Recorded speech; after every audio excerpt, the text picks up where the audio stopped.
queridos, sejam bem-vindos a mais um episódio do podcast do Felizmente. Eu me chamo Thaís Rodrigues, sou psicóloga clínica e estamos aqui nesse espaço para levar uma informação de qualidade sobre saúde mental. Acreditamos que conhecimento é poder, mas que conhecimento fundamentado é poderosíssimo.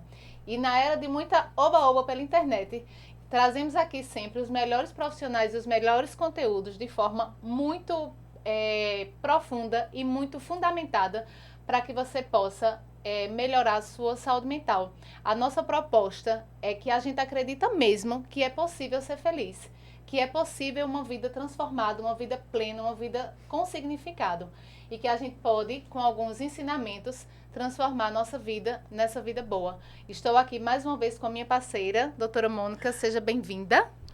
Eu sou Mônica Costa, sou neuropsicóloga, psicóloga clínica, trabalho com psicoterapia, reabilitação cognitiva e desenvolvimento de pessoas nas organizações de trabalho, o que nos deixa muito confortáveis, porque hoje a gente vai falar um pouco sobre isso. Eu já venho transitando nesse segmento de empresas, hoje bem menos, mas até 2017 bastante, desde 1994, são quase 30 anos. Entendendo, eu fui uma das primeiras pessoas aqui nessa região a trabalhar com consultoria, na área de gestão de pessoas, porque consultoria era um termo novo em 94. 94 foi o início... E gestão de pessoas nem existia. Na verdade era o Departamento de Recursos Humanos que fazia DP. Então eu, ousada como sempre fui, eu prestava atenção aos modelos de fora. E aí eu percebia que poderíamos criar um modelo... que pudesse favorecer as nossas empresas. E daí eu comecei esse trabalho há quase 30 anos. E assim, foi um aprendizado, porque 30 anos se passaram e foram 30 anos de mudanças econômicas, de mudanças sociais, a revolução da tecnologia que modificou toda a estrutura das empresas, que modificou todo o perfil do colaborador. Então, esses 30 anos, muita coisa aconteceu. E isso influenciou, obviamente, nas questões psicológicas, do ponto de vista individual e do ponto de vista das equipes de trabalho. Então, nós estamos vivendo agora um momento que eu considero muito decisivo para mudanças concretas. E hoje a gente está aqui com essa convidada brilhante, que é uma jovem empreendedora, empresária, Daniele Chianca, que vem realizando, além do trabalho dela na empresa, ela vem realizando um trabalho nas mídias, mostrando que podemos ser diferentes enquanto gestores de organizações ousadas. Ela é de uma área que já é ousada, que é a área de tecnologia. Eu me lembro no começo do 90 e pouco, sei lá, 2000, o pessoal do Google trabalha de bermuda, tomando cerveja, tomando Coca-Cola. Era nosso ideal, né? E o pessoal ficava assim, morrendo de inveja. E a gente sabe que o próprio Google se modificou. As próprias empresas de tecnologia, que são consideradas super, assim, avançadas. Criativas e pioneiras, Isso, criativas. E aí nós estamos com Daniele Chianca aqui. É uma satisfação muito grande a gente poder abordar esse tema ligado à saúde mental, gestão e essa doença, esse transtorno que hoje se fala tanto nas consequências que esse transtorno traz às organizações, que é a síndrome de burnout.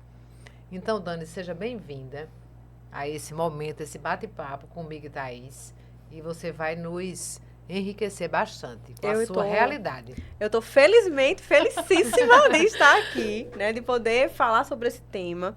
Eu sou Daniele Chianca, sou empresária, sou host do podcast, a gente tem um podcast, Bora Rampar também. Eu sou apaixonada por gente e por gestão e tecnologia. Eu sempre falo isso por onde eu passo. Eu sou realmente apaixonada pelo que eu faço. E hoje eu sou diretora de operações da empresa. Uma empresa com mais de 50 colaboradores, com 18 anos de história. E aí eu me inseri aí há 16 anos atrás nesse negócio, e fui construindo a minha carreira, fui construindo Você tinha a minha 2 vida. anos? Quando começou? Eu tinha 16. Era jovialíssima, Porque aos 16 eu comecei a não ter mais férias. E aí eu começava a tirar as férias das colaboradoras da empresa, né? E eu amava ali, né? Eu já ia para lá feliz, trabalhar. Então, desde cedo, o pilar trabalho é muito importante na minha vida, né? E conciliar toda essa logística de uma empresa familiar, né? Uma jovem aí apaixonada por trabalho também, né? Essa paixão também que precisa ser equilibrada, né? Eu vou falar um pouco mais sobre isso. Mas, de forma geral, eu sou formada em administração, né? Fiz MBA em gestão empresarial. Eu sou uma ousada, gostei da sua colocação. Eu gosto disso, né? Gosto de coisas novas, né? De experimentar o novo, de me jogar a novos desafios. Acho que isso me fez crescer, isso me fez chegar onde eu cheguei aqui hoje, né? E poder falar. Eu era uma pessoa super envergonhada para falar e hoje eu meto a cara, falo em público. Então foram medos, né, que eu fui superando ao longo da minha vida profissional. E ser gestora é uma característica muito forte minha, né? Então, gestão de pessoas foi algo que eu comecei a enxergar o quanto isso é importante para um negócio ter resultados e ser longínquo, né? A longo prazo, conseguir crescer. Sem pessoas, a gente não consegue fazer nada, né? Eu digo que pessoas são os principais ativos do negócio, né? E a gente precisa entender que aquilo ali precisa ter um olhar, né, voltado para o ser humano, sem perder a consistência do lado profissional.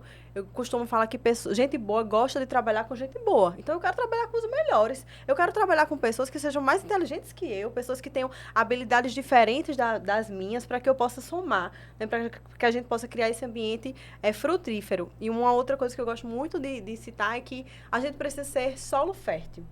Né? Onde a gente vai, a gente precisa multiplicar os talentos que a gente tem. É bíblico, né? A gente precisa realmente ter essa proposição de, caramba, como eu posso melhorar? Como eu posso entregar? O que eu posso aprender com Mônica? O que Mônica pode aprender comigo? E a gente ter esse ambiente que seja propositivo. Não um ambiente que diminua, um ambiente que some, né? Então, a gestão de pessoas, uma gestão estratégica, uma gestão de gente bem feita leva a esse resultado. É fácil, Dani? É tão bonito você falar. Não é fácil. Né? A gente trabalha com pessoas, cada pessoa é um universo e a gente precisa entender de forma macro como abordar. Mas ter um ambiente que traga essa segurança dessa projeção, desse crescimento, faz toda a diferença e é aqui que a gente vai falar um pouco mais sobre a criação desse ambiente que é a Chianca Softwares hoje. Que legal. Perfeito. O tema, né, então já foi dito aqui, o tema do nosso podcast é como o setor de gente e gestão bem organizado, ele pode ser um aliado contra a síndrome do burnout. O burnout foi o ano passado considerado oficialmente na classificação internacional de doenças, né? Uma doença ocupacional que dá direito a afastamento, que dá direito a aposentadoria por invalidez, né? Então, Dani, essa sua paixão pelo trabalho, você fala muito bonito, eu vivo muito isso, eu também comecei a trabalhar muito cedo e eu sempre digo que eu estou ali puxando a minha corda para não passar para o lado negro da força, né? Para o outro lado, assim, do lado adoecedor do trabalho. Porque o trabalho é um pilar muito importante, mas essa estatística do burnout cada vez mais alta tem mostrado que a gente tem perdido o equilíbrio na relação com o trabalho. Total. Eu estava refletindo sobre o burnout. Quando foi que ele surgiu, né? Porque se ele foi agora 1974. reconhecido... Pois é, mas porque agora 30% da população brasileira sofre disso. E eu estava refletindo que a gente não consegue hoje desligar. Né? A gente está sempre ativo e sempre em atenção, em estado de atenção. Né? Eu costumo falar que nosso tempo é o nosso principal ativo, mas a nossa atenção é ainda muito mais. Porque eu posso estar aqui, mas com a cabeça em outro lugar. Então, onde está a nossa atenção? E eu acho que o equilíbrio de desligar, né? Quando eu saio do trabalho, eu preciso desligar dali. E é muito difícil hoje para os profissionais, para a sociedade que a gente vive, a gente não se cobrar além. Eu estou a todo momento tendo que puxar o meu equilíbrio, como você falou, que também sente isso, né? Então, eu vou fazer uma pergunta para vocês e vou responder. O que é para vocês saúde mental? Para a gente começar daí, né? O que é saúde mental? O que é entender saúde mental? E eu vejo que, para mim, hoje, o saúde mental é estar. Eu estar no momento presente, né? Eu conseguir viver o presente, eu conseguir viver as relações, eu conseguir viver o momento. Porque se eu não estiver aqui, eu não estou saudável. Se eu estiver pensando no futuro, eu vou estar ansiosa. Se eu estiver pensando no passado, eu vou estar trazendo angústias e maus pensamentos que podem me levar a doenças psicológicas, né? Ultimamente foram detectadas novas 150 doenças psicológicas. Então, assim, é algo gigantesco de grave o que a gente vive hoje. E aí eu gostei muito dessa consideração de que a saúde mental é o estar. o quanto a gente está no hoje, né? O quanto a gente vive o hoje. Então, isso é um pensamento muito importante para a gente trazer aqui hoje. E a saúde mental, assim como a saúde dos outros sistemas, é um equilíbrio. Porque, por exemplo, eu sempre digo a meus pacientes, quando eles se entristecem por seus transtornos, né? Por seus desequilíbrios, eu falo assim, não se incomode não, todo mundo é desequilibrado. Né? E outra coisa que eu aprendi, inclusive no estudo da neuro, nós não temos cérebros perfeitos. Nós não temos.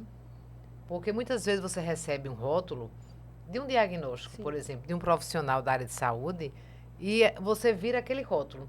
Mas isso acontecia muito com as doenças orgânicas dos outros sistemas.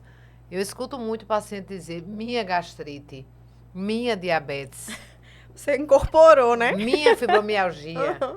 Hoje eu escuto as pessoas dizerem, meu transtorno de ansiedade, minha depressão. Às vezes você vai para um evento e a pessoa vai abrir o evento falando, né? Eu sou Thaís e eu tenho depressão e eu tenho, né? É porque as pessoas acham que você se conscientizar de um desequilíbrio ou de uma disfunção é muito importante. Mas quando você vê essa fala, você vê que há uma incorporação, o que a gente chama de projeção. Você projeta sua personalidade naquele distúrbio, naquele transtorno, naquela disfunção.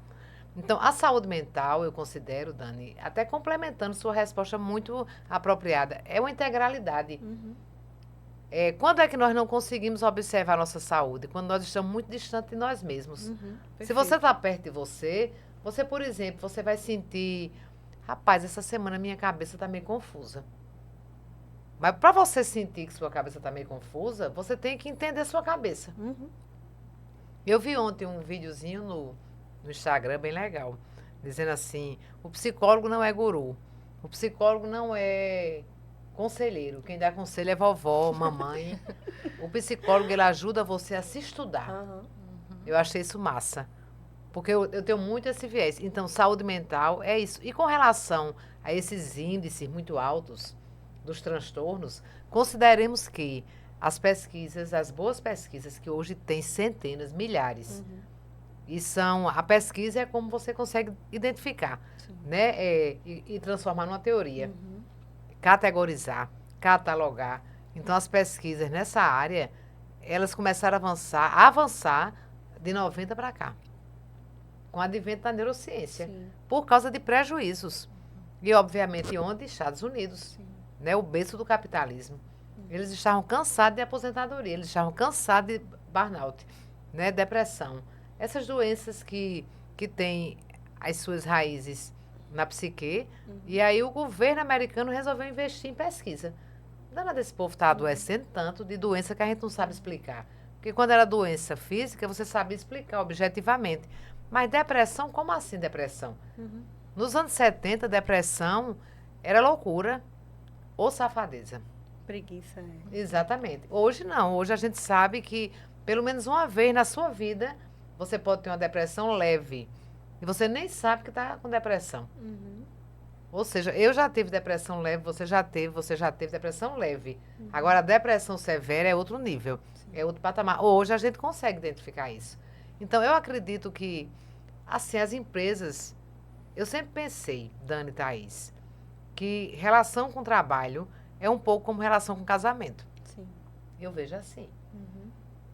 Porque o trabalho, ele é uma dimensão da nossa vida que, embora historicamente, eu até coloquei aqui, eu coloquei como uma citação de um psicólogo chamado Christophe Dejoux, que ele diz assim, já na sociedade industrial, o trabalhador convivia com índices de alta morbidade, crescente mortalidade e uma longevidade altamente reduzida, ou seja, as pessoas viviam menos. E a batalha pela saúde era a própria luta pela sobrevivência. Então, a relação do ser humano com o trabalho, historicamente, foi sempre muito ruim. Embora, por exemplo, a gente tenha Freud, que dizia que não imagina uma vida sem um trabalho. Leonardo da Vinci, que dizia que prefere trabalhar do que conversar besteira. Eu também sou uma dessas. Então, assim, é sempre muito contraditória a nossa relação com o trabalho. E daí, eu percebo que essa integralidade da saúde ela respinga no trabalho, porque também ela respinga em casa, porque também ela respinga nos relacionamentos. E como o trabalho é uma dimensão, e uma dimensão que para muita gente trabalhar é uma obrigação, é triste.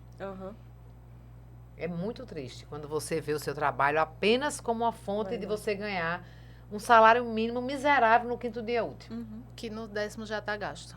Não, se for no 10º, tá ótimo. É aquela menstruação rápida. Passa 3 dias e acabou. Eu gosto muito de falar de saúde mental linkada com a questão da felicidade, né? Quando a gente estuda a felicidade é um estado de bem-estar subjetivo, mas mesmo sendo subjetivo, existem 5 pilares que vão ancorar ali a felicidade. E um desses pilares é a parte intelectual, que vem o trabalho, o estudo, né? Nossa vida profissional acadêmica. E esse livro fala sobre o burnout. Não aguento mais, não aguentar mais. E ele traz já na capa dizendo assim, que nossas expectativas, elas são irrealistas do mundo corporativo moderno. Porque quando a gente fala que ama o trabalho, quando a gente fala que o trabalho é um ponto importante e que você diz que o trabalho tem uma relação como um casamento, quantas vezes a gente não vê que o casamento é idealizado muito distante do que ele é na realidade? Eu idealizo um amor romântico, eu idealizo um amor que não tem conflitos, eu idealizo. E quando começa a vida real, quando começa aquele, né? O primeiro ano do casamento, por exemplo, é o ano mais difícil. Porque as tuas ideais vão se transformar todas em frustrações. Porque você vê a realidade como ela é, a dificuldade de lidar com a personalidade do outro, a dificuldade do dia a dia. Então, o trabalho, eu vejo que hoje existe uma expectativa muito irreal do que é o trabalho. Porque a gente fala assim, trabalhe com o que você ama. Mas nem tudo do meu trabalho eu amo. Tem coisas do meu trabalho que eu vou fazer por obrigação e eu não gosto daquilo ali, né? Nem tudo que eu posto, o que eu posto do meu trabalho é uma realidade, mas tem ali os bastidores que muitas vezes a gente não está vendo. Igual um casamento, que eu idealizo e na vida real ele é diferente do que ele é na vida idealizada. Todo mundo quer ter filho, quer dizer que todo mundo não. Algumas pessoas querem ter filho. Hoje as pessoas já são livres para dizer não quero ter filho. Mas assim, eu vejo que a maioria quer ter filho. Mas criança dá trabalho pra caramba, não dá? Limpar cocô não é agradável. Acordar de noite, a noite toda não é agradável. Aí vai subindo. Menino que dá trabalho para aprender a ler não é agradável. Adolescente enchendo seu saco não é agradável. Mas todo mundo quer ser mãe, quase todo mundo, né, quer realizar esse sonho de ter filhos. Então, pode-se dizer que as coisas que nós prezamos e que de fato são importantes para nós, como trabalho, como filho, como casamento, elas exigem um aprendizado e um esforço. Sim. Não é tão simples, né, Dani? E elas exigem o que você falou, do equilíbrio, né? Muitas vezes a gente ama trabalho, apaixonado por trabalho. Mas o que eu sou além do trabalho? Muitas pessoas não têm essa resposta. O que você é além do trabalho? E eu já fiquei sem essa resposta um dia. Eu parei e disse, caramba, o que eu sou realmente? Eu sou só trabalho. Eu só vejo Daniele do trabalho. E a gente precisa se enxergar nos outros âmbitos, né? E aí eu fui perceber o quanto eu poderia melhorar minhas relações com minha família, o quanto eu poderia olhar Daniele sem trabalho. Porque quando eu estudava, era coisas do trabalho. Quando eu buscava fazer uma coisa nova, era um curso relacionado ao trabalho. Desaguava ali, né? Eu sempre estava focada ali e eu não enxergava isso. Né? E isso, a longo prazo, seria muito doentio e eu iria pagar um preço muito alto, sem enxergar Daniele realmente, né? Pessoa. Então, eu comecei a fazer aula de violão, uma coisa que eu não tenho muita aptidão, mas é que eu me desafiei a fazer uma habilidade diferente, coisas fora do meu contexto. Comecei a fazer esportes novos, né? Beach tênis, outras coisas que eu gosto de fazer, de ter interações sociais diferentes do meio que eu estava acostumada. Porque eu sempre estava envolvida fazendo cursos do trabalho, eventos do trabalho, tudo era trabalho. E a vida não é só trabalho, né? É importante, é um pilar importante. Eu sei que hoje eu sei o quanto é importante para a minha vida, né? Empresas familiares também têm um agravante, porque a gente está a todo momento lidando com nossa família e lidando com pessoas que são nossas relações profissionais, né? Sim. Que tem a hierarquia, a respeito, precisa olhar o resultado, então precisa tirar um pouco da emoção e é difícil, né? Chegar nesse equilíbrio. 98% das empresas no Brasil são familiares, né? Então, é algo que é bem vivido no dia a dia e muitas vezes a gente não sabe lidar, né? Como a gente mistura muito todas as emoções. Então, acho que eu soube colocar tudo muito no lugar, né? E fazer terapia foi muito importante para que eu conseguisse enxergar todas as caixinhas da minha vida, porque eu estava só no trabalho. E é isso uma das causas do burnout, né? A longo prazo, é de você não se enxergar além. Porque você pode ser muito feliz no trabalho, e pessoas felizes no trabalho também têm burnout, chega em momentos de dificuldade. Então, ter esse equilíbrio é importante, você se enxergar. Gosto de trazer a reflexão assim, que a gente tem que olhar a visão da floresta, não só a árvore. Vamos olhar o todo da nossa vida, né? Nosso lado profissional, olhar ele como um todo, não pode ser só ali. Né? Eu preciso enxergar as outras possibilidades. Até de habilidades também, para que a gente possa estar empolgado com o nosso trabalho. Por exemplo, eu sei que para vocês, profissionais, gravar um podcast é algo totalmente fora da curva do que vocês fazem no dia a dia, né? Então, a gente está aqui se desafiando a entregar um outro lado profissional, um outro papel. Então, que a gente... E é difícil, né? Porque a gente vai sair do nosso conforto de falar, de se posicionar, de colocar a gente em outra característica, em outra faceta. E acho que para o lado profissional é muito importante isso, esses desafios. E muitas vezes os profissionais ficam esperando sentado os desafios chegarem, né? E a gente precisa buscar também. Né? Então, de forma propositiva, dentro da empresa que você trabalha, propõe um projeto novo, propõe algo que possa ser agregador para o seu lado profissional e para a empresa de forma geral. Né? Lá na Chianca, a gente tem ações que ajudam a essa descompressão e a esse momento de se enxergar além do trabalho. Né? Lá, a gente tem um projeto chamado Chianca Fit, onde todo mundo é apto a entrar, é algo voluntário, você participa se quiser, e a cada 1 minuto de exercício físico você ganha um ponto. E aí há uma competição, né, mensal de quem mais pontua, de quem mais faz exercício. Faz bem ao corpo e à mente. Né? Ao corpo e à mente. Até pode ser meditação, pode ser exercícios, né, qualquer exercício que faça bem pro seu corpo, tá valendo. E aí eles competem lá, colocam a pontuação todos os dias, e aí a premiação, há um reconhecimento de forma mensal, assim, de algo que a gente realmente leva em consideração. Para que as pessoas possam ver o ambiente de trabalho, não só trabalho, mas eu, pessoa, estou ali inserida e é importante eu me cuidar para que eu possa gerar, né? Pessoas felizes são mais produtivas. Perfeito. Isso aí Você diz, né, Dani? Eu fiz terapia porque chegou uma hora que eu percebi que eu era só trabalho e eu quis me reconhecer. Às vezes, dentro das organizações, o colaborador muitas vezes não tem condições de estar numa terapia. Uma outra coisa que eu admiro lá em vocês é que você leva o consultório para dentro da sua empresa. Por exemplo, vocês têm palestras sobre saúde mental, que é uma forma do colaborador ele aprender sobre isso que você aprendeu em terapia. Né? É diferente, com certeza é diferente, mas vai trazendo luz para algumas sombras, né? Não, com certeza. Às vezes as pessoas estão tão dentro do problema que elas não enxergam uma solução, né? E eu acho que é papel da empresa também enxergar esses holofotes fora, né? Do que a gente pode fazer, do que pode ser exposto. Então, a gente tem, semanalmente, a gente chama de Chianca Capacita, onde a gente leva um profissional, né, de forma externa, para fazer uma palestra, ou médica, para falar sobre a questão da importância de nutrientes, enfim. Então, a gente busca fazer também essa educação pessoal. Não tem como separar o lado profissional das pessoas, né? Antigamente tinha isso, né? E as pessoas tinham duas facetas. Eu no trabalho, eu fora do trabalho. Na verdade, não tinham, porque tinha aquela pessoa que você chegava no escritório, tava com a cara desse tamanho, porque tinha brigado com o marido. Mas você dizia, deixa o problema na porta, mas não né? Tava na cara dela. Tava na cara. Ô, Dani, você enquanto empresária, você percebe na tua empresa, para que vocês pudessem ter implementado essas práticas, você percebeu algum nível de adoecimento, de estresse, de pouco resultado, de performance fraca? O que fez vocês entenderem a importância de fazer uma gestão de pessoas?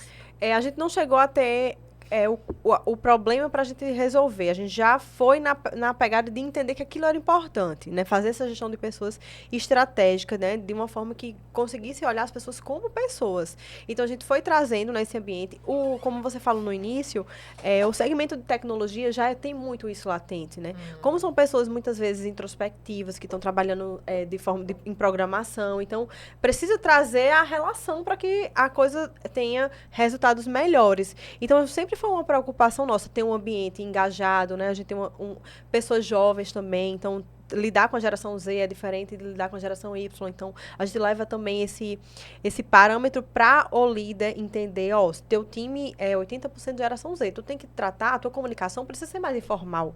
Se você for muito formal, você não vai comunicar. Né? Comunicação não é o que eu falo, é o que o outro entende. Então, como eu tô comunicando, né, com o time?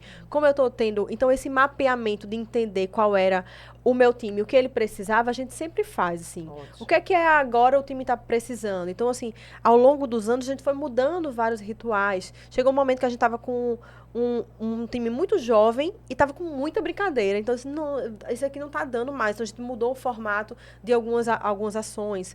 Porque trabalho é trabalho. E as pessoas precisam ter esse entendimento.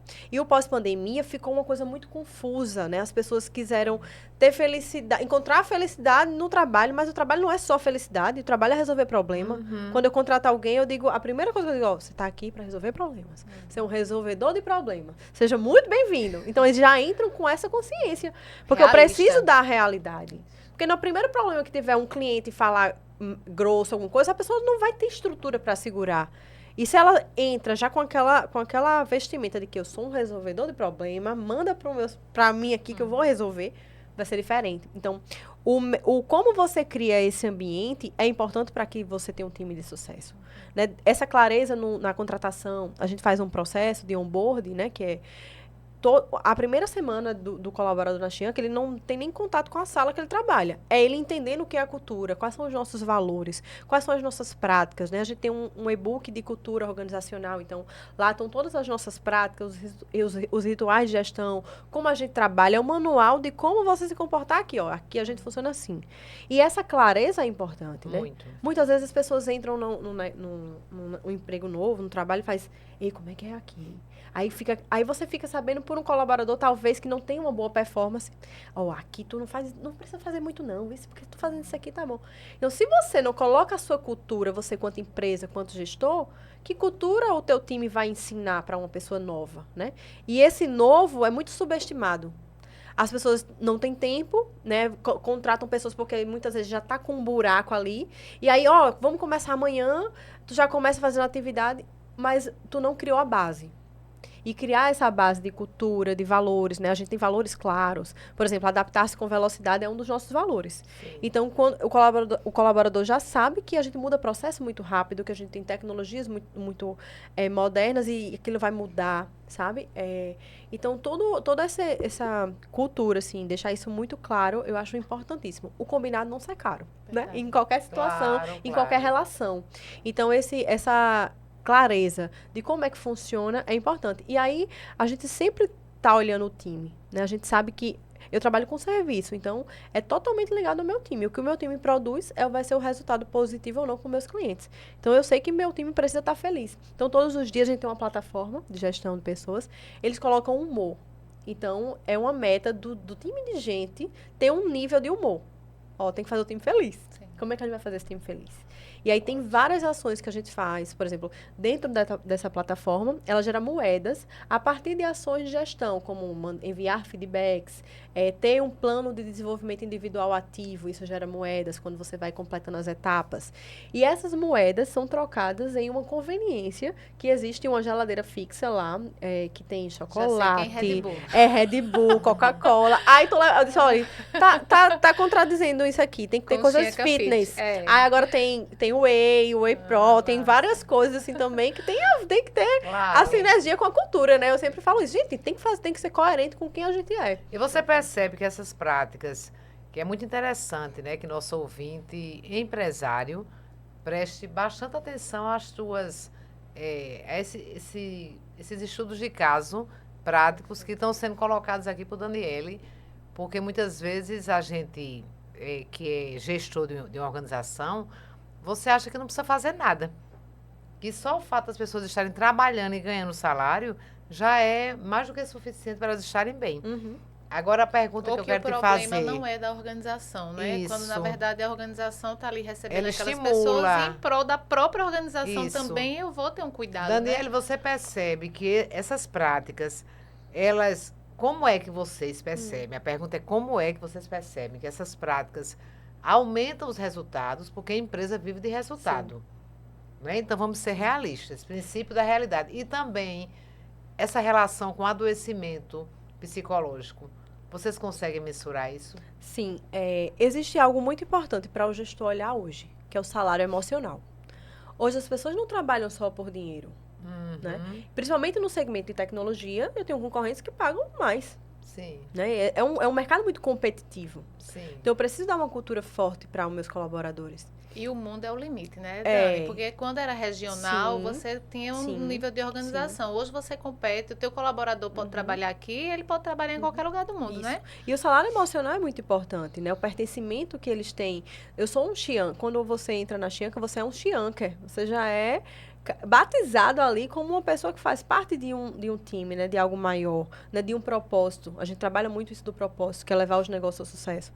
Então, a gente mensura realmente toda essa questão. E um dos grandes indicadores é o turnover, né? A gente tem um turnover muito controlado, já que a gente trabalha muitas ações nesse quesito de desenvolvimento. Sim. Lá a gente estimula muito a capacitação. Assim como o Xianca Fit, que é de exercício físico, a gente tem também o da capacitação. Quem mais se capacita no mês é premiado, recebe uma premiação remunerada, financeira e um reconhecimento para todo o time, né? Então, é importante reconhecer. Então, se você é gestor, não pense que gestão é só tirar dinheiro. Não pense como onerar o meu caixa. Não. Muitas vezes as pessoas só querem um reconhecimento. Só querem, caramba, aquela ação foi importante. Então, fazer esses reconhecimentos de forma estratégica é muito importante. Muito. Então, quando, por exemplo, o cliente elogia alguém lá, isso é exposto.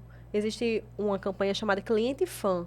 Então, quando o cliente faz um elogio, a gente expõe que aquele colaborador foi elogiado, que aquele cliente está feliz com a empresa também. Então, tem esses momentos que tragam felicidade. A gente precisa gerar hormônio, a gente trabalha com pessoas. Então, o hormônio da felicidade. Verdade. Né? Inclusive, recentemente, por isso que eu gosto de coisas fora da minha caixa, para que eu possa pensar, ser criativa, né? Criatividade é repertório. Eu fui para uma competição de crossfit, uma coisa que eu nem treino, nem nada. Mas eu vi o quanto competição estimula o ser humano. Muito. O quanto competição é importante, né? Então, o quanto você está levando de competição para o seu negócio? E aí eu já tô com umas ideias bem mirabolantes, assim, de competição. Da competição saudável, né? Saudável, para que você possa estimular. Não tem coisa mais desmotivante, broxante do que um ambiente de trabalho sem estímulo, sem conexão, sem energia. Isso. Que sem graça, né? É E aí acaba que fica aquele profissional que você falou no começo. Caramba, eu tenho que trabalhar, caramba, eu tenho que ir lá só para receber meu salário. E que desmotivante é isso, né? Isso. Então, que marca seu negócio quer deixar nas pessoas? Perfeito. Né? Porque meus colaboradores, eu sei, talvez eles não fiquem comigo a vida inteira. Muitos estão a vida inteira. Tem alguns que estão há muitos anos com a gente. Mas eu sei que isso é rotativo. Mas o que é que eu vou deixar? Né? Eu sei que eles vão sentir falta daquele ambiente, né? Que eu proponho. E que você, então é importante. Que isso se perpetue. Sim. Porque a Xianca, ela vai continuar existindo. Multiplique. Isso. E que as pessoas queiram, né, ter isso. Então, quando as pessoas fazem uma visita lá na Xianca, todo mundo fica assim, impactado. Legal. E eu, caramba, que massa, né? Que a gente consegue gerar isso. Lá tem uma biblioteca itinerante com vários livros, que é um carrinho, né? A gente a carga do conhecimento, que a gente chama, onde a gente compartilha livros, né? E tem livros disponíveis para eles estudarem e compartilharem. Então, muitas vezes é o detalhe. A gestão está no detalhe, né? A gestão está no olhar o todo. É igual dando um atendimento ao cliente. Sim. Quando você vai num restaurante, você busca no restaurante, porque tem restaurante de vários níveis. Né? Tem aquele restaurante para almoçar, self-service, o almoço rápido. Sim. Tem o restaurante para você ir relaxar, né? Ou degustar, ou experimentar uma gastronomia diferente. A gente percebe que esses restaurantes mais requintados, eles têm aqui na nossa região, uma certa preocupação com esse trato. Sim. Uma certa. Porque não é uma refeição, é uma experiência. É uma experiência, exatamente. Né? Mas você percebe fora daqui, né? Eu falo muito isso e as pessoas às vezes não gostam. Por exemplo, São Paulo. São Paulo é uma cidade extremamente competitiva. Sim. Ali, se você não fizer o seu melhor, você está morto. Você não está fora, não, você está morto. Então, você vai num restaurante em São Paulo, de qualquer nível. Pode ser o restaurante do almoço self-service, pode ser na 25 de março, Sim. pode ser no mercado, pode ser no restaurante dos Jardins. Você vê o empenho em atender. Por que aquelas pessoas não estão felizes? O que será que aqueles gestores fazem para que aquele colaborador... E você vê que não é a questão intelectual. Uhum. Porque o intelectual é uma área nossa. Mas a gente sabe que na nossa empresa os níveis intelectuais são diferentes. Por exemplo, você tem o programador, né? Você já consegue discernir a diferença entre o programador e o técnico. Sim. Porque o programador, ele tem uma bagagem intelectual técnica que ele foi buscar superior. Sim. Isso é natural. Você vai na universidade, tem um professor e tem a moça que faz cafezinho. O professor, ele tem uma bagagem intelectual maior. Mas a importância no que diz respeito ao atendimento ao cliente são importâncias iguais. Tanto faz a moça do cafezinho como o professor. Uhum. Eles têm que ter uma visão que o outro cliente, ele tem que se impressionar no sentido positivo. Thais fala uma palavra que hoje a gente escuta muito, experiência. E que tem a ver com pessoa e que não tem a ver com requinte, com falar palavras bonitas. Às vezes você é atendido por um garçom simples, mas ele está tão empenhado em lhe ver feliz, ele tem um olhar tão do bem, que você fica feliz em ser atendido por aquela pessoa. Você não procura, qual é o teu diploma? Né? Tu é formado em quê? Tem alguma pós-graduação? Já começa assim, olha, o meu nome é Thaís. Se precisar, pode me chamar. Uma mudança E quando a de gente recebe um apresentação. atendimento assim, a gente já faz, eita. É. Porque a gente já está tão acostumado com o ruim, né? Com o mau atendimento. Que não podemos nos acostumar. Aí, pronto, tem um restaurante que eu não vou mais, né? Que é restaurante de trabalho. Polêmica, mas ela vai dizer o nome. Mentira, Vou não. Lá na minha... Onde eu trabalho, né? No meu ambiente de trabalho. Aí eu fui almoçar. Eu só tenho 30 minutos para almoçar. Num dos dias do meu plantão. É muito pouco, né, Sim. Dani? Aí eu tenho que ser o quê? Aí eu cheguei e disse assim, tem almoço 1h30. Não, tem não. Acaba que horas? Acaba quando acaba. Tá bom. Saí. Aí assim, você vê que uma empresa como essa que eu tô falando, ela pode até a curto prazo, não ver a perda que ela tá tendo e a oportunidade que ela tá perdendo num ambiente que tem um potencial, que eu não vou citar o nome, mas é um potencial gigante. E para E negócios... quando você atravessa a rua, você tem 3 concorrentes massa contra ele. Exatamente. E, meu Deus, que cegueira empresarial. E para negócios, né, crescer não é uma opção, é uma estratégia de sobrevivência. Se você não cresce, você vai morrer. Exatamente. Né? Você vai fechar. Então, crescer para o negócio não é uma opção. É uma estratégia de você sobreviver. É um pouco como gente. É. Você foi em busca de uma terapia, de se desenvolver, de crescer. Participar de crossfit, né? Porque ou eu cresço, ou você cresce, ou a gente morre também. Não no sentido da morte física, mas da morte intelectual, da morte social, da morte dos nossos sonhos. Sim. Uma pessoa que não sonha é terrível, né? Doutora Mônica, deixa eu lhe aproveitar essa palavra sonho, que eu trouxe uma frase aqui falando sobre isso, né? Pra gente... A frase é de Miyako, ele diz assim, a fadiga que sentimos não é tanto do trabalho acumulado, mas de um cotidiano feito de uma rotina e de um vazio.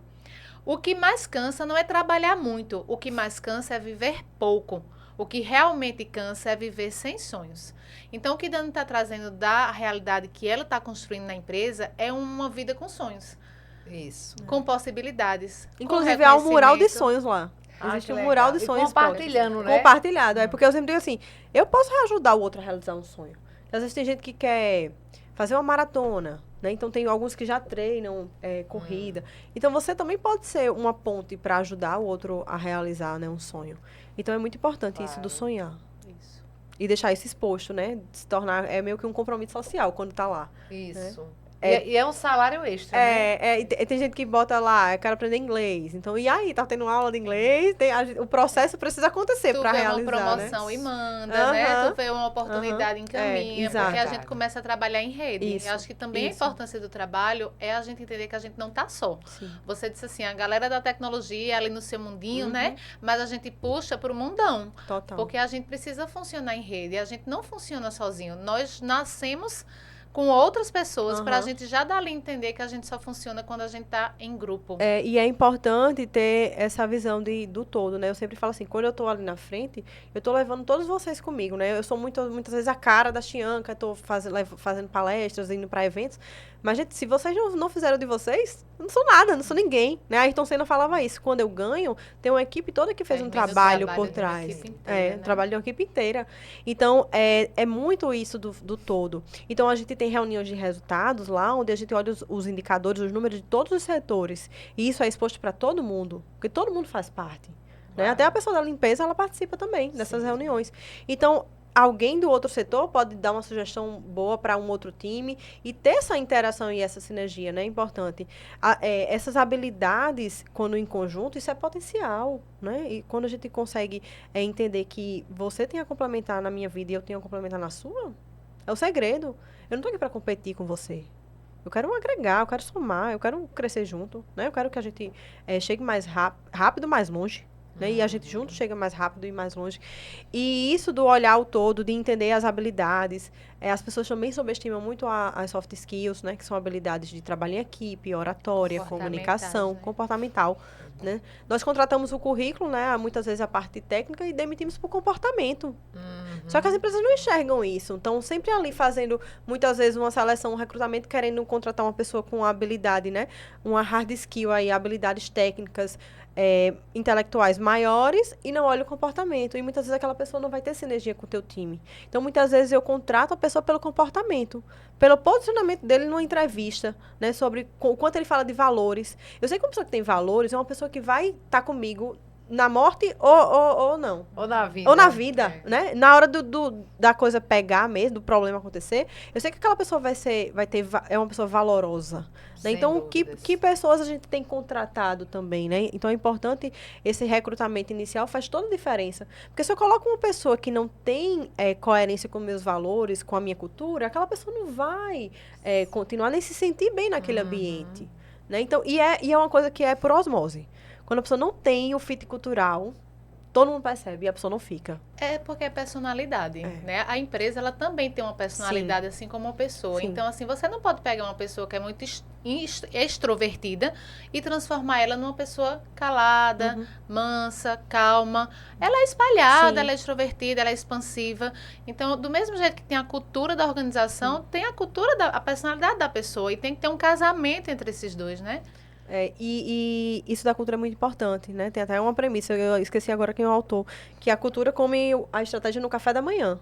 Né? Então, se você pode ter uma estratégia linda, tudo, mas se a sua cultura não for de atingimento de metas, não for de pessoas buscando capacitação, aquela estratégia vai morrer, né? Ela é comida no café da manhã pela cultura do teu negócio, né? Se teu colaborador chega atrasado, ele já não está às 8 horas no teu posto de trabalho, então tudo é cultural. E aí a cultura é o que muitas vezes o gestor não enxerga, né? Quem é seu time quando você está lá? Acho que cultura é isso. O que é meu time quando eu não estou lá? Eu sei que meu time está lá trabalhando. Eles estão aqui, a gente já teve várias interações hoje. Eu sei que eles estão fazendo o que eles precisam fazer, o que precisa ser feito. Isso é cultura. Muitas vezes, há muitas organizações assim, quando o chefe chega, o gestor chega, eita, todo mundo já muda a coisa. Não há isso lá na Chian. Quando eles chegam, eles são as mesmas coisas. Cultura é aquele conjunto de crenças, valores, regras que são estabelecidas não só no quadro, mas é estabelecida na vivência, na rotina da organização. E assim, eu acho interessante que isso aí que você fala como práticas de gestão diminui o adoecimento, né, Dani? Total. Você percebe isso na tua equipe? Sim. Eu percebo. Eu vejo que eles estão... Eu sempre digo, gente, a gente tem que ter o Everest para escalar. Né? Então, qual é o seu Everest? Então, profissionalmente, eles estão sempre sendo desafiados, né? A sair da zona de conforto. Tinham pessoas que eram sedentárias, que nunca fizeram um exercício físico. E aí, com o estímulo do Chianca Fit, começaram a fazer um esporte diferente. E esporte é saúde, né? A descompressão depois de um dia cansativo de expediente, ou no início da manhã para liberar aquela dopamina necessária. Então, é muito importante que a empresa dê estímulos para a redução de saúde mental. Assim, a gente existiram alguns... de saúde mental. Elevação. Tiveram pessoas, né? A gente teve alguns casos de pessoas com depressão, obviamente, Sim. né? A gente tem um quadro grande de colaboradores. Mas o quanto essas ações são importantes e primordiais. E a primeira coisa que a gente orienta, e uma coisa interessante também que acontece, é que é todo mundo meio alerta lá na empresa. Então, a gente criou isso, de todo mundo um ser pelo outro. Ontem a gente estava até na sala comentando sobre isso, ei, tu tá meio triste hoje, né? A gente tem uma mania de dizer, como é que tu tá? O que é que tá acontecendo? Ninguém pode passar um dia triste, não, que a gente já tá ali em cima pra saber. Prestando atenção. Porque muitas vezes a pessoa tá passando por dificuldades e ela não fala. Dani, isso é tão importante. Eu diria que é uma outra estratégia que você tem dentro da organização. Porque na parte clínica, eu escuto... A gente começa muito com essa pergunta, como é que você está? E eu já tive várias experiências de pessoas chorando assim, essa semana ninguém me perguntou isso. Porque quando você diz como é que você está, automaticamente essa pessoa faz uma varredura dentro. Então, assim, ela olha pra dentro... choque. Às vezes a gente tem um choque. Porque hoje a gente tá tão ligado no nosso eu, no nosso ser, que a gente não olha pro lado. Não, e eu não olho pra dentro. Porque a gente fala de muitas ações, assim, como atividade física, como participar de treinamentos. As práticas. E a gente escuta assim, eu tô aqui fazendo minha terapia, é uma atividade física. Eu tô aqui cozinhando, é minha atividade terapêutica, né? Mas não, terapia é olhar para dentro. Na terapia, você não vai se distrair como nessas atividades você vai se distrair. Pelo contrário, a terapia você vai olhar para dentro de você. Então, quando você pergunta assim, ei, bichinha, como é que tu tá? Essa pessoa olha para dentro dela, momentaneamente. E aquilo ali pode ser consolador, ou aquilo ali pode ser também perturbador, né? Eu preciso também estar preparada para a resposta. Sim. Mas é importante porque isso mostra a questão da importação. Me importo com você. Eu trago você para dentro de mim. E a gente tem sentido hoje uma estatística de solidão aumentando muito, porque não tem quem se importe. Eu estou ali no meu trabalho, já escutei pessoas falando assim, eu botei um atestado na empresa, passei 3 dias fora.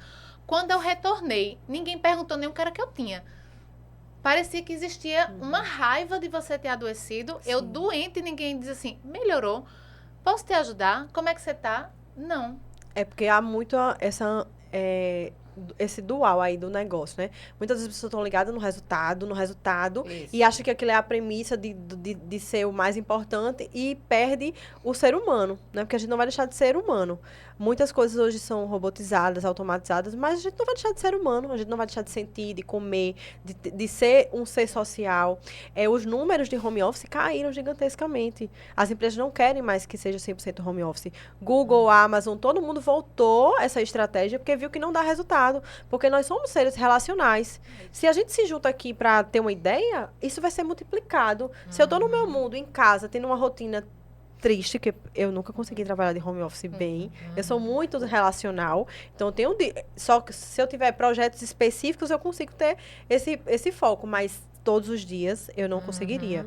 Então, essas empresas já estão mostrando, já estão fazendo há um tempo já uma volta aí sobre esse quesito. Porque virou híbrido a moda, não foi? Mas nem híbrido eles estão considerando um híbrido bem reduzido mesmo. Assim, nessa área de tecnologia, né? E olha que é uma área que dá para se fazer remoto, mas a dificuldade, os gaps de comunicação, os gaps de não conseguir colocar uma cultura do que você são gigantescos. Então, as empresas estão com um outro olhar, né, sobre esse quesito. E a importância do relacional é que, quando eu tiver um problema, eu vou poder conversar com você, né? Aconteceu recentemente uma situação bem interessante. Uma pessoa estava fazendo um projeto, tinha algumas atividades para fazer, e ela passou o dia fazendo uma planilha, tal. Quando ela chegou para me entregar no final do dia, eu disse, fulaninha, não era isso que eu queria, vai ter que se refazer e tudo mais. Ela olhou para mim e começou a chorar. Ela chorava. Aí eu dei um abraço nela. Foi um momento, assim, que era difícil, mas que ela se sentiu aberta de jogar a emoção, a vulnerabilidade. Ela não saiu correndo, não. Ela chorou na minha frente e me abraçou. Eu disse, não, vamos refazer, vamos fazer. Então, a importância da gente ser esse líder, né? Que não vai julgar, que vai perguntar como a pessoa tá. Ter essa quebra, porque senão o ambiente fica rígido. Ter esse espaço para você se afetar pelo outro, né? Sim. Esses dias eu estava atendendo uma pessoa e ela disse assim, mas eu me afetei. Eu digo, que bom que você se afetou. Porque ruim é quando você não se afetar mais, Quando né? você ignora. Isso. Então, quando você dá o espaço para o outro se afetar e você tem espaço para receber aquilo. Porque às vezes a gente tá tão sobrecarregado, a gente tá tão desequilibrado, que eu não tenho espaço para receber o outro. Então, não pergunto nem como ele tá, porque eu não quero nem que ele diga alguma coisa que venha desaguar em mim, né? Então, a gente precisa se afetar pelo outro. Isso é bastante importante, porque... E o burnout, ele tem... A própria palavra burnout significa apagão, apagar, né? O colaborador, porque a síndrome de burnout, ela tem essa característica de ser relacionada ao trabalho, né? Totalmente. Então, o fulano apaga quando ele... É interessante, ele tem um excesso de pressão interior, cobrança externa, às vezes um gestor assediador, né? Às vezes um colega assediador, uma carga horária. Uma vez eu fui numa empresa fazer um diagnóstico de clima, e daí eu, conversando com a pessoa, essa pessoa começava de 4 horas da manhã e até meia-noite. Tá danado. Juntando casa e trabalho. Filho na creche, 4 horas ela acordava. E ela ia encerrar o dia dela, depois de trabalhar, pegar filho na creche, fazer almoço, não sei o quê. Ela ia encerrar meia-noite. Então, ela dormia mal, 1, 2, 3, 4 horas de sono por dia. Tá? E no trabalho... menos de 6 horas de sono é predisposição para mais de 80 tipos de doenças. Pois é, 4 horas. Ela estava, sinceramente, quase... apagando. Quase burnout. Total. Aí, quando eu percebi na entrevista, porque, assim, as pessoas ficam cobrando. Porque quando o indivíduo, ele é muito produtivo na organização, pronto, Daniela é uma pessoa bem ativa como gestora.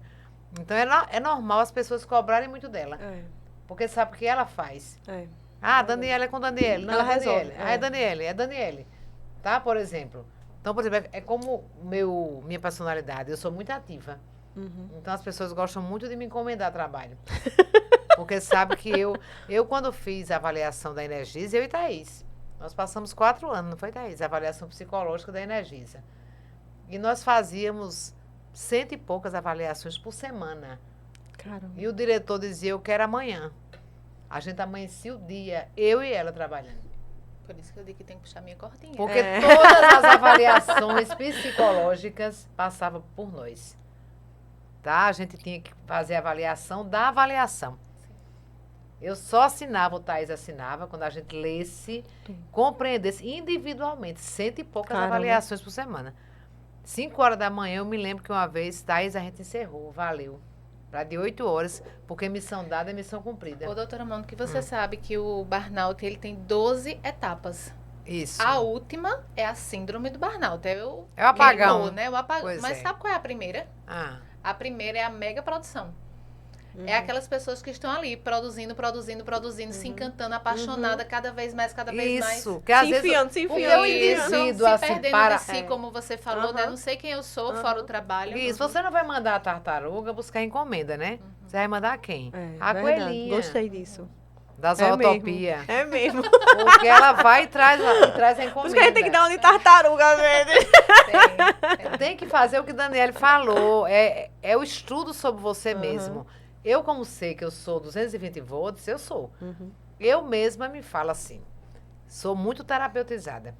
Mas eu falo para mim o que é importante agora. Eu estou muito dinâmica, ativa. O que é que eu posso frear? Escolha suas guerras, né? Que guerra eu vou lutar agora? Que batalha eu vou encarar agora? Isso tem me dado, assim, do assim. ponto de vista psicológico, tem me dado um grande alívio. Sim. Porque eu já vou dormir, eu durmo entendendo o que é que eu posso fazer amanhã. Aí o pessoal fala, mas você fez isso? Não, fiz não, porque eu não planejei fazer isso. Eu planejei fazer isso. E isso eu quero fazer.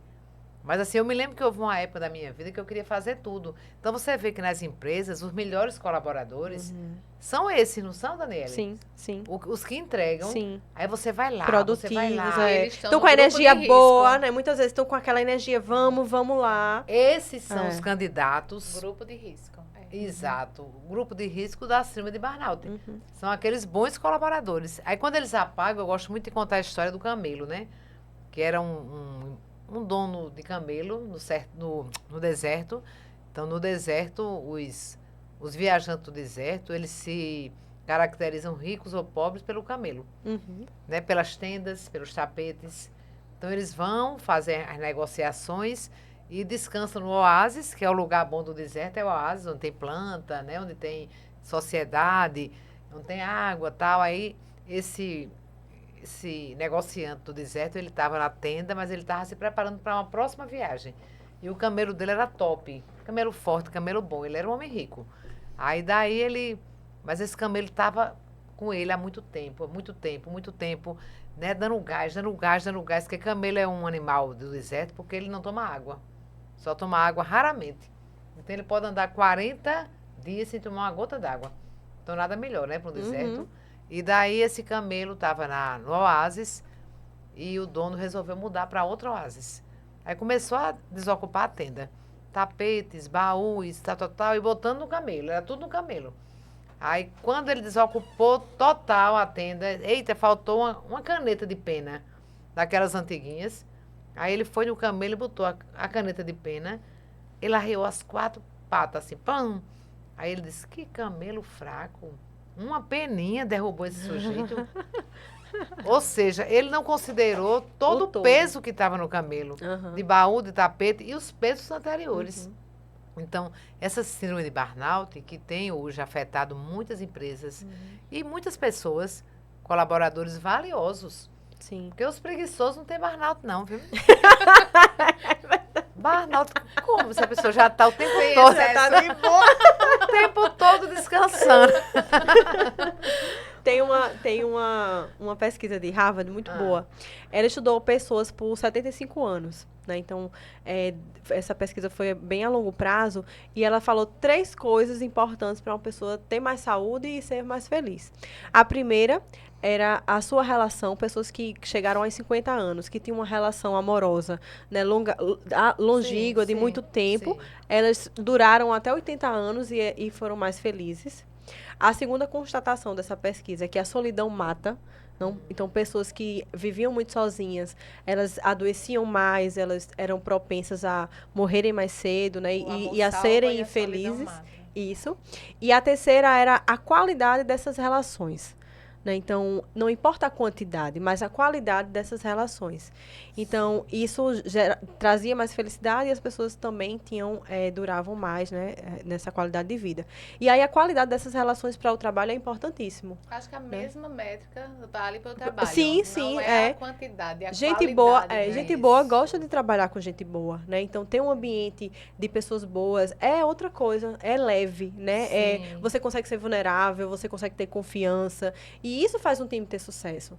Não é um time só rampar, ter resultados, tá lá em cima na performance, mas todo mundo se odiar, todo mundo vive parece lobos ali, né, querendo. Ninguém pode sangrar num tanque de tubarão, né?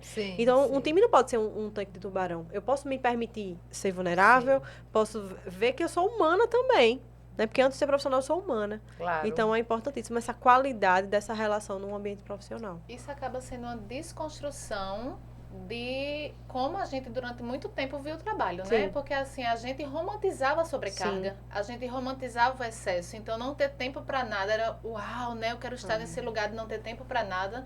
Tanto que eu nem posto mais quando eu tô trabalhando muito madrugada. Ontem até postei que eu fui até 2 horas da manhã, eu disse, vixe, Maria, antes eu postava muito mais isso, eu nem posto tanto, porque senão... Eu posto na balada, posto no treino. Porque senão, menina, trabalha demais, vai dormir. Aí minhas amigas, vai dormir. Então, assim, a gente criou uma relação anterior com o trabalho, que foi o que culminou também nessa questão do burnout, está tão em alta hoje em dia, porque a gente romantizou. Já vi médico falar assim, esse mês eu tenho 38 plantões de 12 horas. Você imaginou um mês onde eu tenho 38 plantões de 12 horas, se o mês só tem 31 dias? É loucura. Então, assim, de forma muito, achando que era muito bacana. E eu olhava assim, poxa, que dó, né? Porque eu sei que essa pessoa não vai conseguir ter vida familiar, ter vida espiritual, ter Nem vida... vai fazer o trabalho com a qualidade necessária, né? Não vai. Você apaga. não vai dar a atenção que você precisa. né? Então, hoje eu percebo que eu sou muito mais produtiva, porque eu sei lidar melhor. Quando eu estou ali, eu estou com um estado de atenção 100% voltado para aquela atividade, para aquilo que eu estou fazendo. A qualidade cresce, então, a qualidade cresce, né? Antes você quer abraçar muitas... Você acaba não fazendo nada bem feito. Eu gosto de uma reflexão de Clóvis de Barros, que ele disse que estava no estrada e parou para comer uma pamonha, nesses restaurantes de beira de estrada. E a pamonha estava muito gostosa. E ele comeu deliciosa, ele disse, traga outra, segunda, e comeu muito boa, traga a terceira, e comeu maravilhosa, a quarta, a quinta, a sexta, disse que quando estava na 10ª pamonha, ele já estava com vontade de vomitar, ele não aguentava mais aquilo. E a gente muitas vezes faz isso com o trabalho. Eu me encanto, é prazeroso, trabalhar é bom, trabalhar é gratificante, trabalhar enaltece, né? Mas se eu tenho excesso disso, vai começando uma hora que vai ficando intragável, vai ficando adoecedor, vai ficando desconfortável, né? E é nessa hora que se instala o tal do burnout, né? Vai São 17, você São falou. 12. Aliás, 12, e aí acaba pelo apagão. É no apagão que o indivíduo, o colapso, né, que é a origem do termo burnout, que vem daí de apagar. Mas, assim, foi muito bom essas suas colocações das práticas. E é interessante, as grandes empresas, as multinacionais especialmente, elas já vêm há muito tempo estabelecendo práticas assim como estas, que a Chianca implementou e faz. A pergunta é... E que a gente espera que inspire muito pequenas e médias empresas, porque ali é muitas vezes onde está o maior problema. Né? Exato. Agora, e dá para fazer. Agora, o que é que as empresas pensam quando elas visualizam, muitas vezes no congresso, no evento corporativo, que tem empresas, né, fora daqui, empresas grandes, que vêm há décadas implementando processos. Ou seja, você acha que uma empresa vai investir, porque a meta da empresa, a meta principal é trazer resultados. Sim. Nenhuma empresa sobrevive sem resultado. Então, assim, você quer resultado. Você vende carro, então você quer vender carro. Você vende programas, né, software, você quer vender software. Você vende roupa, você quer vender roupa. Sim. Então, esse é o propósito. Mas, assim, tudo tem um como. Né? Um como e um porquê. E uma questão interessante é a durabilidade do negócio. Porque o negócio, ele tem uma curva ascendente e descendente. Quando a gente começa um negócio, a gente sempre começa muito animada. Sim.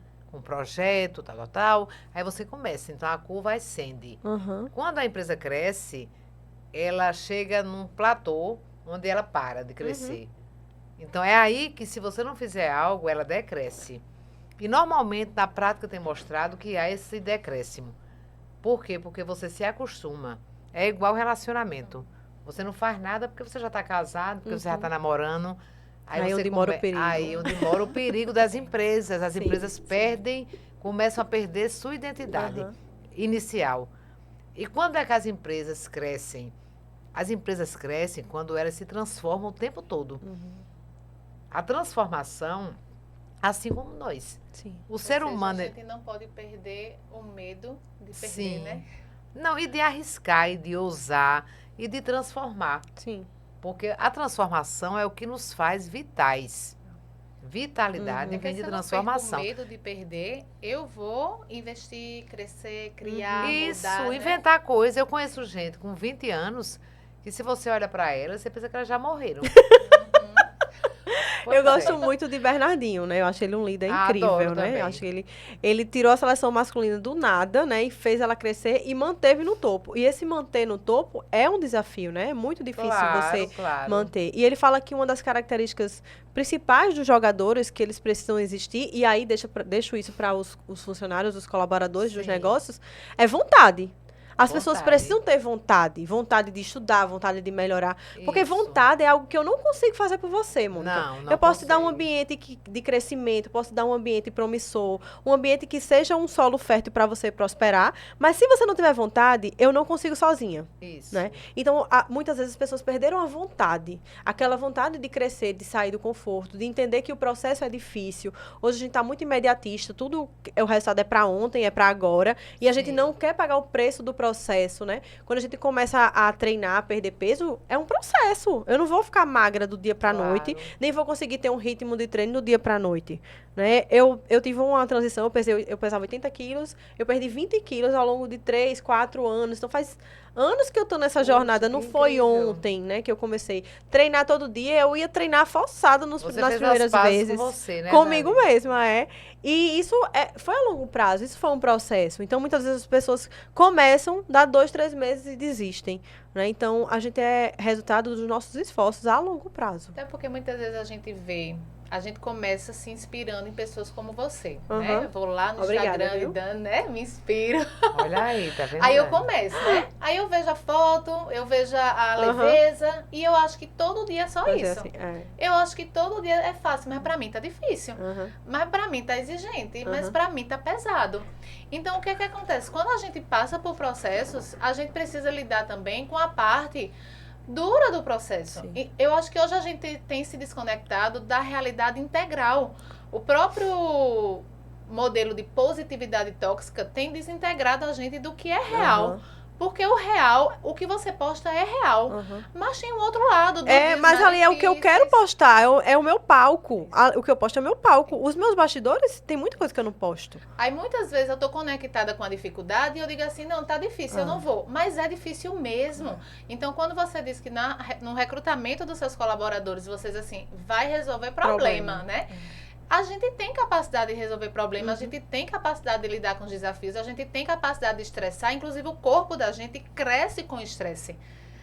Só que eu não posso viver estressado o tempo todo. Só que muitas vezes eu acho que eu não vou me estressar. Que eu acho que aquele trabalho dos sonhos não vão ter seus dias ruins. Que eu acho que aquele casamento maravilhoso vai ser só sexo e romance o tempo inteiro. E não é assim que acontece. A vida real, ela é integral, a vida real integral, ela tem um lado bom e um lado ruim. O lado fácil e o lado difícil, né? E você aprende muito com as dificuldades. A gente não consegue digerir bem isso, porque a gente tem essa vontade de ser realmente feliz. É bom a gente ser feliz. É massa, mas tem um preço, né? Tem um preço. E o aprendizado, ele vem muito desses momentos de sofrimento. De você saber lidar com o sofrimento. Freud chamava de princípio de prazer, princípio da realidade. Então, ele dizia que nós, quando somos adultos e ficamos reclamando sempre, porque tá ruim, porque a vida é uma droga, porque o trabalho é uma droga, ele dizia que nós estávamos fixos no princípio do prazer. Porque a criança, quando ela chora no supermercado porque ela quer comprar uma boneca cara, é porque ela acha que pode ter tudo.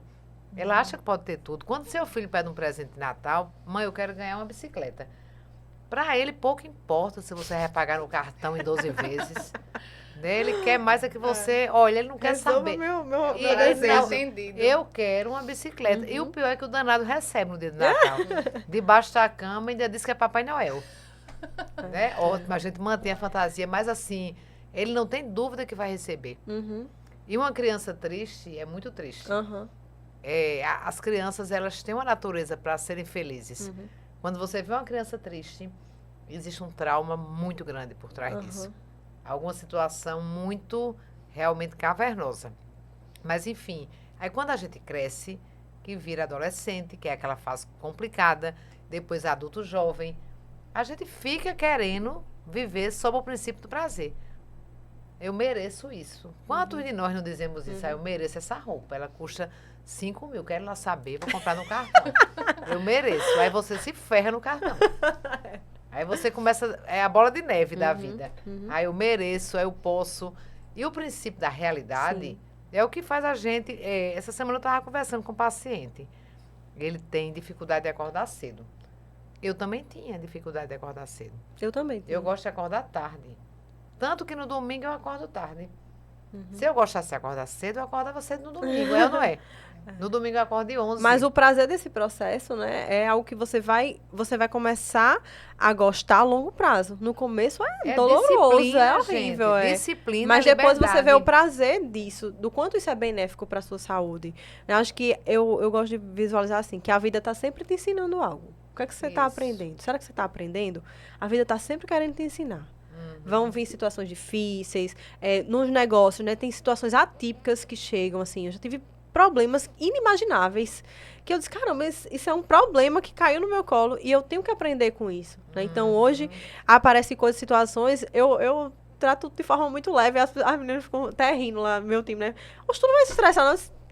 Vamos resolver. Vamos resolver, porque botar a emoção e estressar vai tirar a minha energia no resolver. Então, a gente precisa ser voltado para a solução. Eu aprendi muito a ser resolutiva. Você vê o que é uma pessoa terapeutizada, né? É outro nível de pessoa.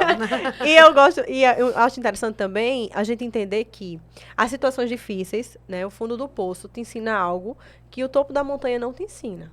É verdade. Então, o fundo do poço, situações difíceis, te trazem aprendizados que o topo da montanha, chegar no sucesso, não vai te trazer, né? Lá vai te trazer hormônios felizes e daqui a pouco isso acabou. Mas os traumas que você passa na vida, as dificuldades, isso te fazem ser maiores, né? E melhores se você souber lidar com isso, se você ter sabedoria de enfrentar isso e isso se tornar um aprendizado. Ariano Suassuna... É você reconhecer o fundo do poço. Sim. Porque nós somos especialistas em sofrer por antecipação. Uhum. Eu não tô lá, não. Mas eu já tô gastando toda a minha energia. Ariano Suassuna fala assim, o que é ruim de viver é bom de contar. Então, que a gente tenha os momentos difíceis, mas que isso seja bom de contar. Né? Eu falo sobre as minhas dificuldades. Eu sou uma pessoa com 32 anos divorciada. O meu divórcio foi um rompimento muito difícil para mim. E hoje eu consigo falar. Eu passei 6 meses quando eu me divorciei, eu não conseguia falar que eu era divorciada. Então, tudo é um processo, né? Então, esses aprendizados difíceis da vida te fazem ser maior. Sim. Então, que você tenha coragem de enfrentar os momentos difíceis e se permitir ter dias tristes. Tem dias que vão ser tristes. E aí, eu sou muito de querer ser feliz, ter uma energia muito boa. E eu aprendi com certa pessoa, você tem um dia triste, vive o dia triste. Né? Por que você não pode viver o dia triste? Isso é mesmo. Por que eu não posso ficar quieta na minha, ficar mais na minha? Por que não? Sou um ser humano também. E tem dias que eu tô com menos energia. Né? Claro. Então, ser menos rígida e aprender a se autoconhecer é muito importante. Para você ser um bom gestor, para você ser um bom ser humano, para você crescer como pessoa. Ótimo. Perfeito.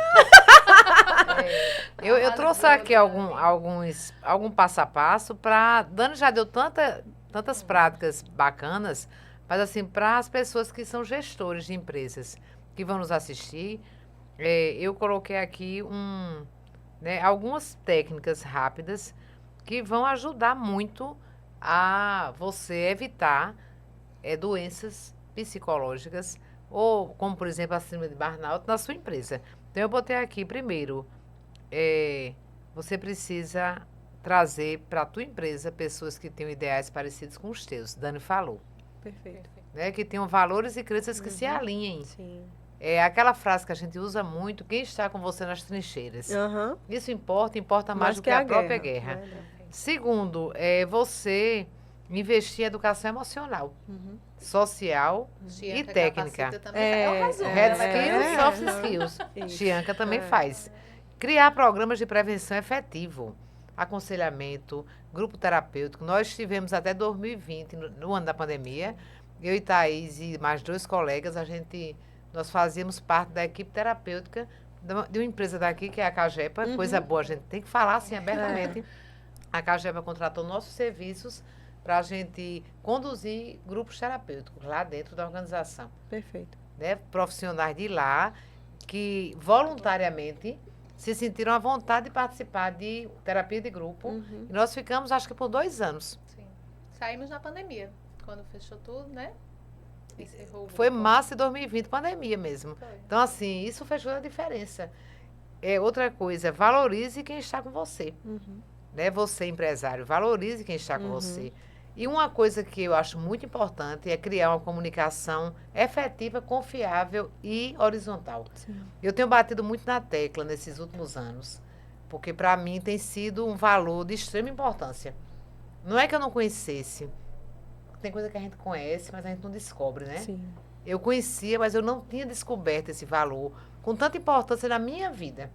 Embora a minha profissão tenha como número 1 sigilo absoluto das informações. É a regra número 1. Certo. Essa não é negociável, né, para a psicologia. Mas a palavra confiança, que vai muito além do sigilo. Né? A confiança é uma palavra que inclui várias características. Dentre elas, honestidade, né, ética, que tem a ver com sigilo, intenção. Minha avó dizia, o inferno está cheio de boa intenção. Porque você tem que saber as intenções que alguém tem com você. Sim. Você tem uma amiga. Quais são as intenções dessa amiga com você? Uhum. Porque às vezes a inveja é uma má intenção, né? Uhum. A maldade é uma má intenção. Então, a palavra confiança, para mim, hoje, diz muita coisa. E eu vejo como um valor que as organizações precisam implementar em suas culturas. A política da confiança. E você vê que no nosso país é um fator que tem pesado muito, negativamente, para as perdas econômicas, para as perdas sociais. Então, essa cultura, um dia eu vou fazer uma palestra sobre confiança. Boa. Né, com base nessas teorias. Já está convidada para... Muito obrigada. Chica capacita, viu? Confiança é tudo. Confiança é tudo. Confiança é um dos valores mais importantes. E começa de nós confiarmos em nós mesmos. Autoconfiança. A autoconfiança, né? E o quanto na vida a gente não perde nas nossas relações familiares, relações pessoais, amizade, empresa, as instituições como um todo, porque a gente tem crises de confiança. Quantos casamentos não acabam crises de confiança? Então, assim, acho que a confiança é muito importante. Então, assim, eu acho que a gente já conversou muito, não foi? A gente passou, foi bom demais. Mas Daniele foi contagiante seus exemplos. Obrigada. Né? Adorei lhe conhecer. Também.